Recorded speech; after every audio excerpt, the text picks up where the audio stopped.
오늘 역대기서 23장 1절부터 15절 말씀까지 우리가 함께 읽었습니다. 오늘 이 말씀을 반역과 개혁의 차이 이런 제목으로 이 말씀을 잠시 묵상하도록 하겠습니다.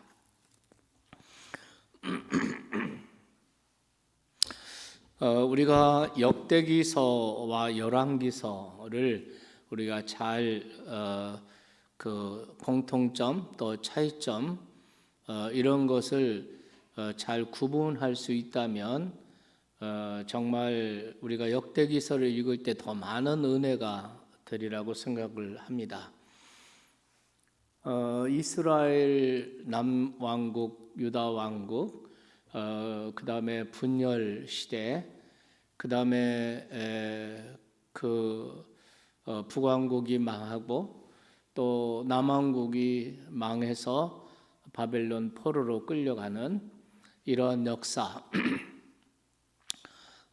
다윗과 솔로몬과 다윗 그 시대로부터 시작해서 사울 왕, 그 다음에 다윗 왕, 솔로몬 이후에 남북 왕국이 분열되고, 그리고 남북 왕국의 그 열왕들의 역사가 쭉 기록되고, 이런 모습들이 열왕기서와 역대기서에 기록이 되어 있습니다.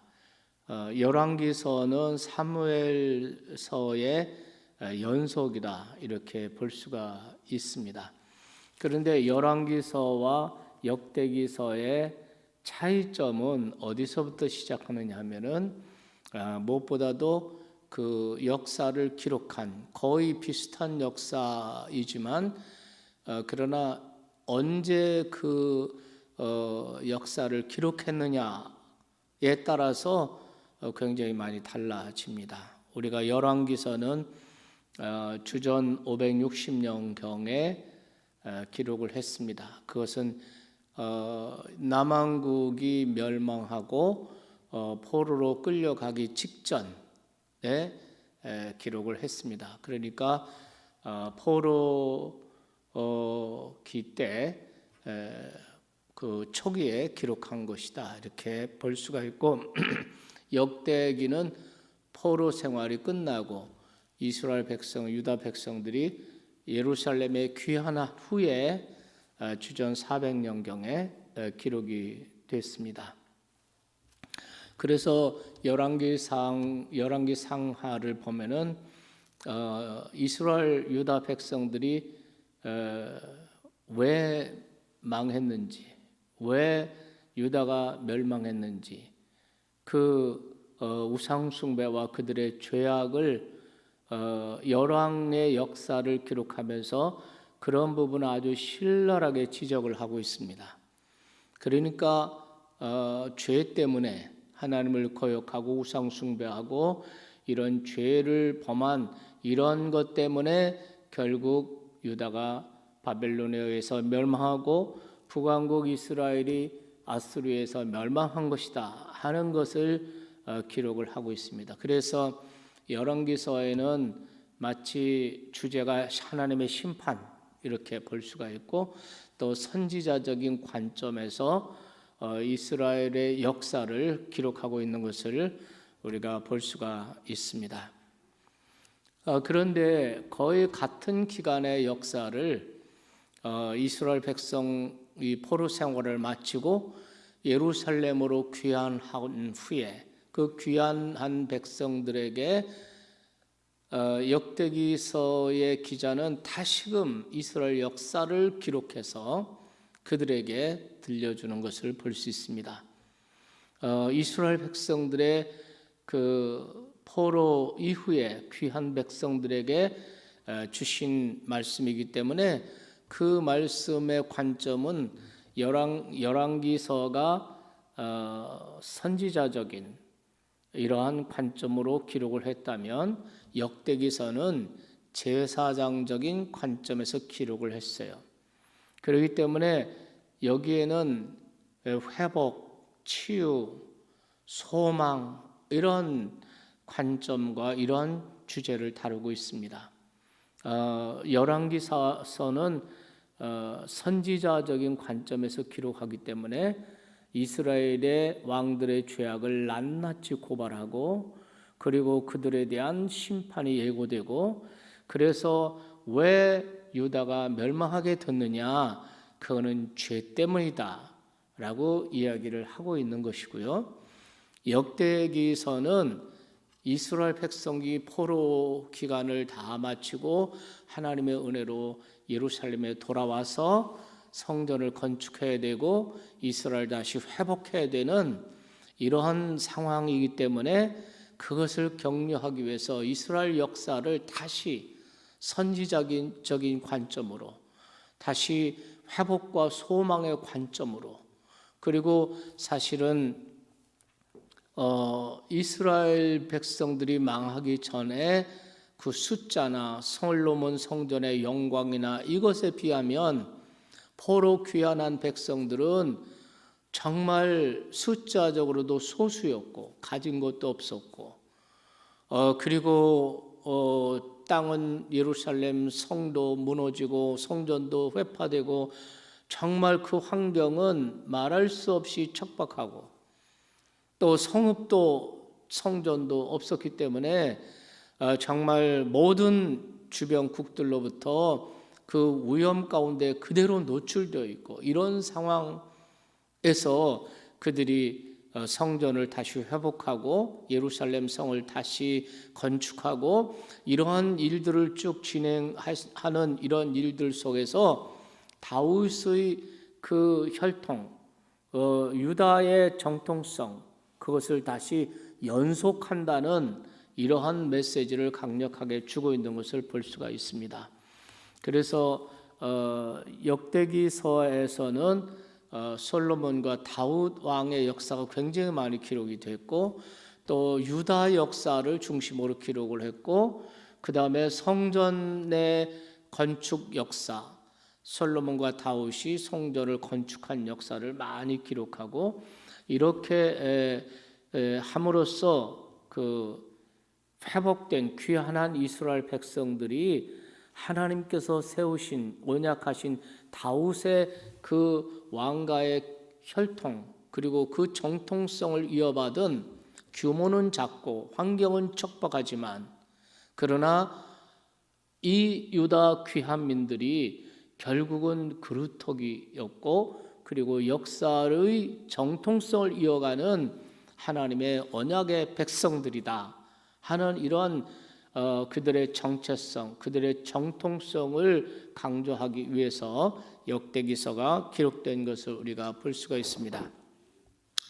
그래서 우리가 그 역대기서하고 열왕기서가 비슷한 역사를 기록하고 있지만 그 역사를 기록하는 관점들이 굉장히 많이 다르다는 것을 우리가 알 수가 있겠습니다. 자, 오늘 우리가 역대하 23장을 읽었는데요. 우리가 여호사밧 왕에 대한 이야기가 굉장히 많이 기록돼 17장부터 아주 길게, 이 여호사밧이 굉장한 위대한 신앙 개혁가고 위대한 사람이지만, 그러나 한 가지 실수한 것은 북왕국의 아합의 딸, 아합과 이세벨 사이에서 난 그 딸 아달랴를 자기 며느리로 삼았다는 겁니다. 그래서 자기 며느리로 삼았는데 그 여호사밧이 죽고 나서 그 여호람이 왕이 되었을 때 그 여호람의 아내 아달랴로 인해서 우상 숭배가 유다 땅에 들어오게 되고 악행으로 백성들을 이끌게 되고 산마다 산당을 짓고 이런 일들이 생기지 않습니까? 여호람 왕이 8년 동안 통치할 때 유다 땅에는 이런 온갖 우상 숭배와 악행으로 가득 차게 된 것을 볼 수가 있습니다. 이렇게 해서 여호람이 8년을 통치하고 죽었는데, 여호람의 아들 아시야가 왕이 되죠. 아시야는 42살의 왕이 됩니다. 그러나 왕위에 올랐지만 자기 어머니 아달랴의 섭정을 받아요. 그래서 정말 아주 죄악이 가득 차게 됩니다. 그러다가 그 아하시아가 역시 북왕국하고 또 동맹을 맺어요. 그래서 북왕국의 왕이 그때 요람이었는데 요람과 함께 동맹을 맺고 또다시 자기 할아버지가 했던 그 길랏 라못에 올라가서 아람 나라와 전쟁을 치르다가 거기서 북왕국의 요람 왕이 패전하게 돼요.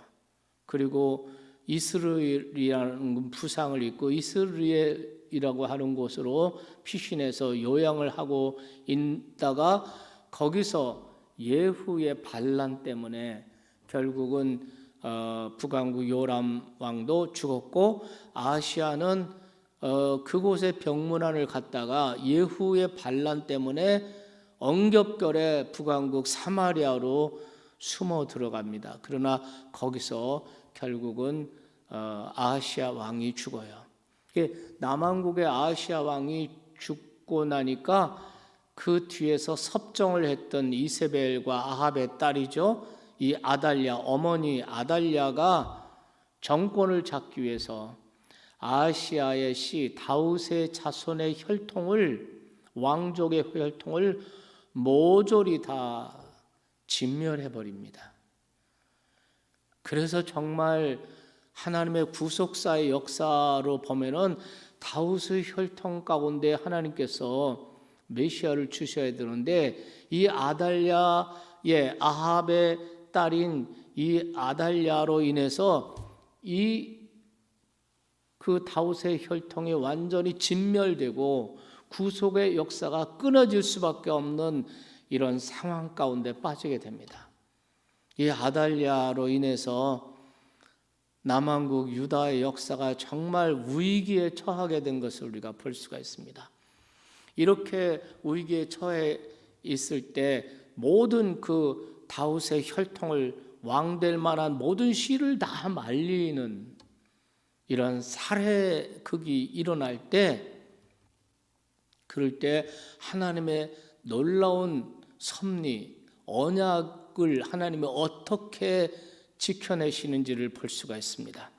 22장 10절 말씀을 한번 보시겠습니까? 성경을 돌아가서 22장 10절을 보시면 아하시아의 어머니 아달랴가 자기의 아들이 아하시아죠, 죽는 것을 보고 일어나 유다 집의 왕국의 씨를 모두 진멸하였으나 11절 왕의 딸 여호사브앗이 아하시아의 아들 요아스를 왕자들이 죽임을 당하는 중에서 몰래 빼내어 그와 그의 유모를 침실에 숨겨 아달랴를 피하게 하였다, 이렇게 얘기를 하고 있습니다. 여기 보면은 왕의 딸 여호사밧 이렇게 나오는데 이 여호사밧은 여호람 왕의 딸이고 아하시아의 누이입니다. 그러니까 이 고모되는 이 여호사밧이 아달랴가 다윗의 혈통을 모조리 죽이는 왕가의 씨를 말리는 이러한 상황 가운데서 어린 조카, 태어난 지 얼마 되지 않는 아하시아의 아들, 그 어린 그 조카, 1살 미만의 그 어린 조카를 아주 몰래 빼내서 그래서 자기 유모에게 맡기게 됩니다. 그래서 이 작은 아기 왕자가 바로 요아스라는 이름인데요. 이 요아스를 그 성전에서, 여호와의 성전에서 6년을 숨겨서 키웁니다. 그러면 여기서 여호야사밧은 누구냐? 이 사람 바로 여로보암의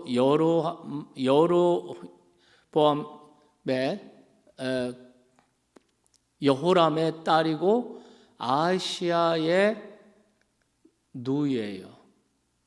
그런데 이 여호사밧이 누구와 결혼했냐면 제사장 여호야다와 결혼을 해요. 그래서 여호야다 제사장의 아내이기도 합니다. 어쨌든 이런 관계로 말미암아 이 어린 왕자는 성전에서 어린 시절을 숨겨서 키우게 됩니다. 그리고 오늘 23장을 맞이하는데요. 23장 1절 말씀에 보면은 제7년에 여호야다가 용기를 내어 이렇게 되어 있습니다. 다윗의 왕가의 혈통을 완전히 진멸할 때 하나님께서는 이 여호사밧이라는 이 제사장 여호야다의 아내 이 여인을 통해서 다윗의 씨 어린 아기를 보호합니다. 살려냅니다. 그리고서 7년째가 됐습니다. 이 아이는 이제 7살이 됐죠. 그때 제사장 여호야다가 용기를 내서 정말 이 아달랴를 축출하고 다시금 다윗 왕가의 왕자로 하여금 왕위를 잇게 해서 예배를 회복하고 하나님의 언약을 회복하고자 하는 이런 소위 개혁을 결심하는 것을 볼 수가 있습니다. 그래서 이 여호야다 제사장이 예루살렘에서 5명의 백부장들을 모아서 맹약을 합니다. 우리 나라를 개혁하자. 아달랴를 이 아합의 혈통을 유다 땅에서 완전히 축출하자. 그리고 다윗의 후손으로 하여금 하나님의 언약을 이루기 위해서 이 나라를 예배 공동체로 언약의 공동체로 세우자. 이렇게 5명의 백부장과 맹약을 합니다. 그리고 이 5명의 백부장이 유다의 모든 성읍에 다니면서 특별히 레위 지파 사람들 그리고 이스라엘의 족장들 이런 사람들을 만나고 설득을 하고 이래서 이 사람들이 마음을 뜻을 같이 한 사람들이 예루살렘으로 다 집결을 하게 돼요. 이것은 아주 정말 그 나중에 그 아달랴가 이것을 나중에 알고서 반역이다 소리치잖아요. 이런 걸 보면은 아주 은밀하게 소위 거사 계획을 세우는 거죠. 이렇게 해서 5명의 백부장과 그리고 이스라엘의 족장들, 레위 지파 사람들 이런 사람들이 예루살렘에 다 모였을 때 3절 말씀에 보면은 이 제사장 여호야다가 왜 나라를 바로 세워야 하는지, 왜 아달랴를 축출해야 되는지에 대해서 쭉 설명을 하는 이런 장면이 나오죠. 그리고 역할 분담을 시키고 무기를 줘서 무장을 시키고 그리고 성전을 문마다 전부 다 세 팀으로 나눠서 지키게 하고 무장을 하고 누구든 들어오면 죽이고 그리고 그 어린 왕자를 완전히 호위하고 이런 식으로 성전에서 모든 진용을 갖추고 계획대로 실천하고 그리고 나중에 보면 어떻게 됩니까? 23장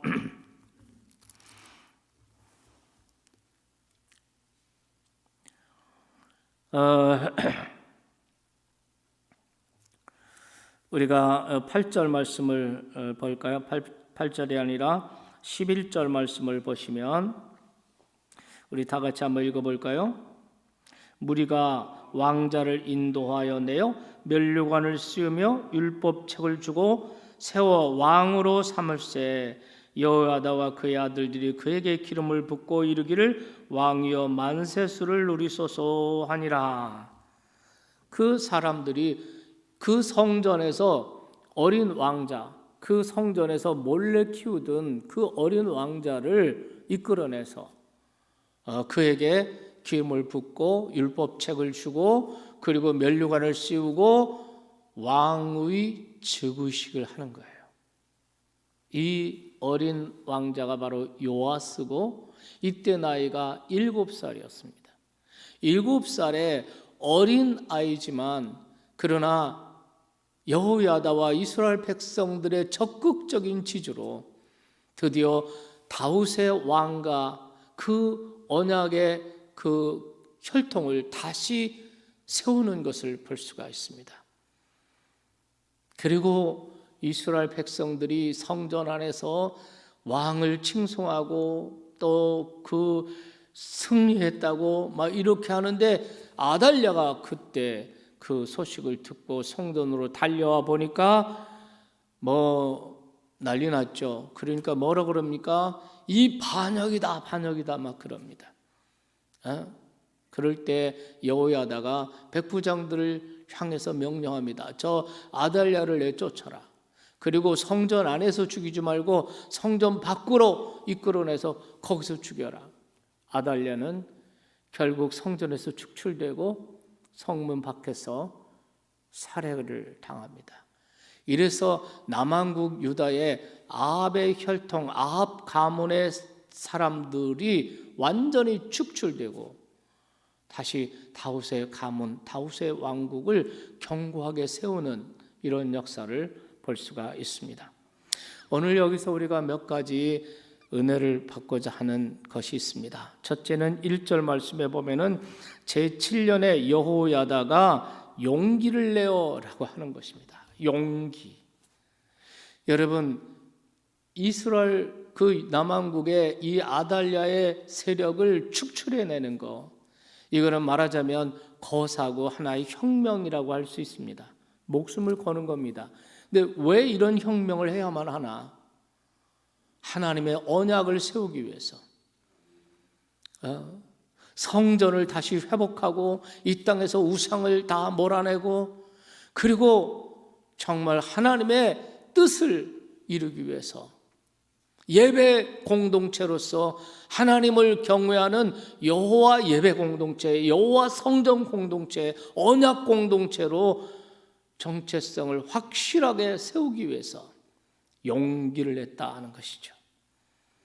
오늘 여호야다에게 주셨던 이 용기, 어려운 상황 가운데서, 불신앙의 세상 가운데서 예배자로서의 정체성, 그리고 이 코로나 시대에 예배를 회복하는 일을 위해서 정말 하나님이 주시는 용기를 가지고 예배 회복의 주체가 되게 해 주십시오. 이것이 오늘 우리의 기도여야 할 줄로 믿습니다. 여호야다가 이 혁명을 일으키고 개혁을 하고 아달랴를 축출하고 다윗의 혈통인 요아스 어린 그 왕자를 왕위로 즉위시키는 이것은 단순히 어떤 정치적인 행위가 아니라 그 정치적인 행위 배후에는 예배를 세우겠다고 하는 하나님 백성 공동체로서의 그 정체성을 확고하게 세우겠다고 하는 이러한 의미가 들어있는 것입니다. 그렇기 때문에 여러분, 오늘 우리는 이 여호야다, 오늘의 여호야다가 되시기를 주님의 이름으로 축원합니다.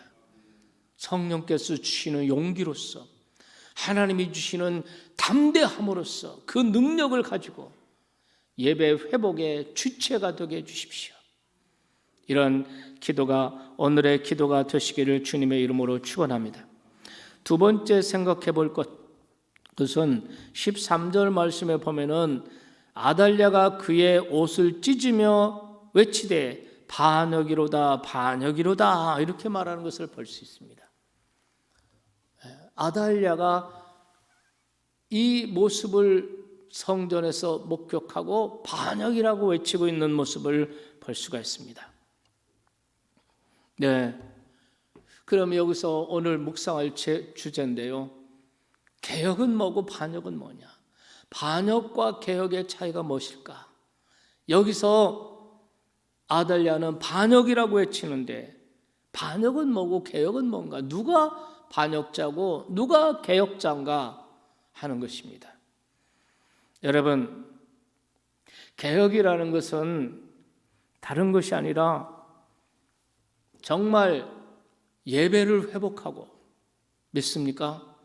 우상 숭배를 축출하고 하나님의 뜻을 세우고 백성들로 하여금 하나님께 돌아오게 하고 믿음을 세우고, 이것이 개혁인 것입니다. 반역은 무엇입니까? 하나님을 떠나는 것입니다. 하나님의 율법을 거스리는 것입니다. 우상을 숭배하는 것입니다. 세속화되는 것입니다. 이것이 반역입니다. 여호야다는 개혁의 주체였습니다. 여호야다가 한 것을 보면은 무리가 왕자를 인도해 내어, 이 왕자는 다윗의 혈통의 요아스, 그리고 그에게 율법책을 주고 그에게 기름을 부어 이렇게 말한 것을 볼 수 있습니다. 이것은 전부 다 뭐냐? 하나님의 말씀을 세우는 거죠. 율법을 세우는 거고, 이스라엘의 유다 다윗의 혈통과 그 하나님의 언약을 세우는 이것이 바로 개혁이에요. 개혁은 새로운 어떤 것을 만들어내는 것이 아니라 본래의 모습으로 돌아가는 것이, 이것이 개혁인 줄로 믿습니다. 우리 신앙생활 할 때 항상 우리가 처음 복음으로 돌아오고, 아멘, 은혜로 돌아오는 이러한 우리가 되어야 할 줄로 믿습니다. 그런데 아달랴는 거꾸로 생각하는 것입니다.